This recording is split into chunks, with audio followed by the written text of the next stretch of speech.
Hey, I wanted to share with you a little bit about how the nervous system works and to help you have a better sense of why sometimes your actions, your thoughts, your feelings, they come on so fast and you feel out of control because we all know what that's like. So I'm going to use my hand to kind of explain to you and show you the hand model of the brain. So this part right here is your spinal cord. Okay, that's simple. If we want to think about the palm of your hand, the palm of your hand is your brainstem. If I open my hand up, this here is what's called the limbic system. And this is the prefrontal cortex, which ideally is folded in over that limbic system. So let me walk you through how that exactly works. So this part, the brainstem, is responsible for breathing. This is where when you hear somebody is not brain dead, because their brainstem is still operating. Okay, inside here, kind of attached and over the brainstem is what's called the limbic system. The limbic system is responsible for your survival and your emotions. And when I say survival, I don't mean breathing. When I say survival, I mean like there's a threat and I got to get away. Or I feel lonely and I need to reconnect.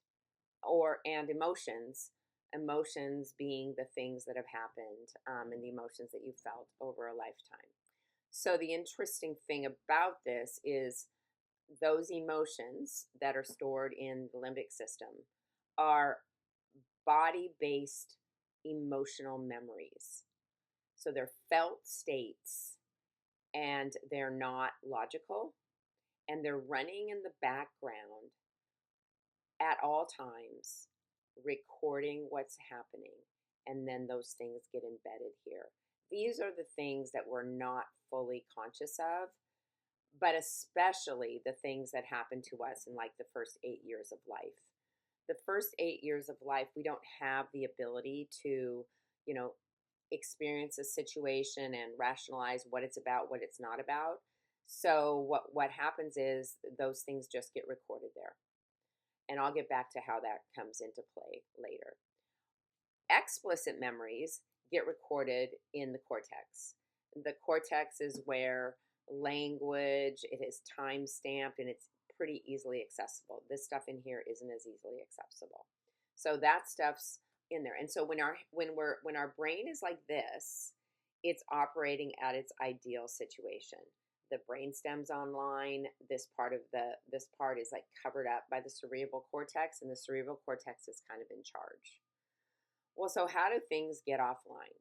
Well, there's this part of this limbic system is what's called the adaptive child.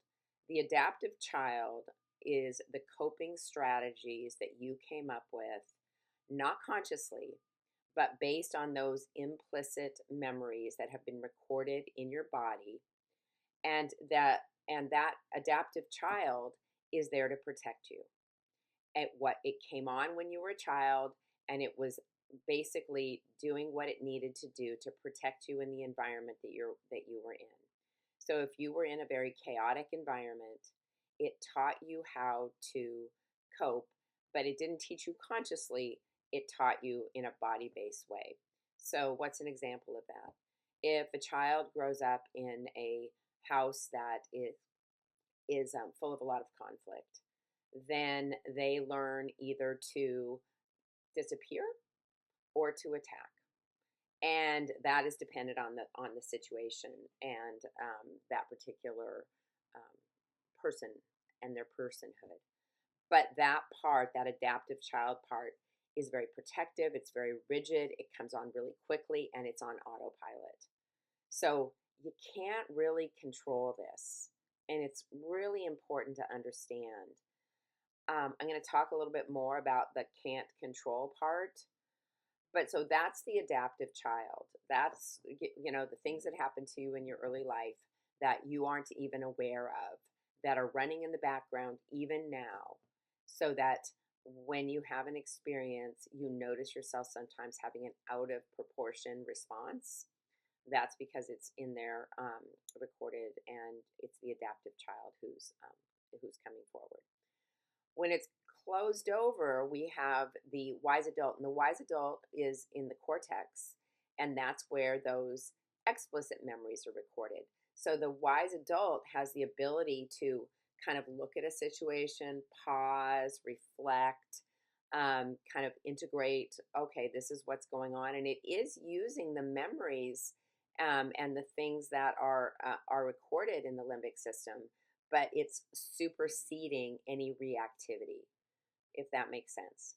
And this wise adult part of what therapy is all about, really, is kind of teaching the wise adult about all of this, accepting that there's an adaptive child in there, and then learning ways to keep that adaptive child um, loved, protected, never judged, and understanding and even being grateful for when it comes online.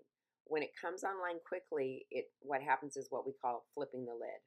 So now everything's out of control. There is no way to be rational with a person once their lid is flipped. How do you know your lid is flipped? Everyone has a different way of knowing. For me, I have got to say what's on my mind.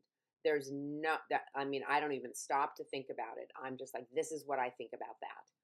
When I notice, well, basically, integration is when you get to understand your adaptive child, the wise adult. You've started to do the reparenting.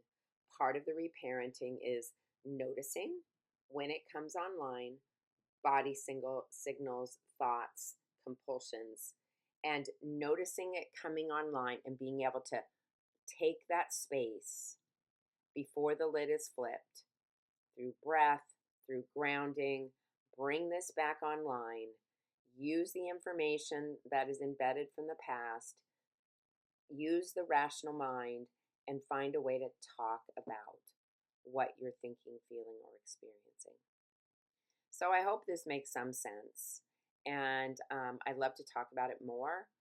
But I think if you start to really think about this when you're in your relationships, when you're dealing with kids, when you're dealing with coworkers, you'll start to realize when you and others are in your adaptive child and when you're in your wise adult, and you'll begin to learn how to bring that wise adult online more and more. Thanks.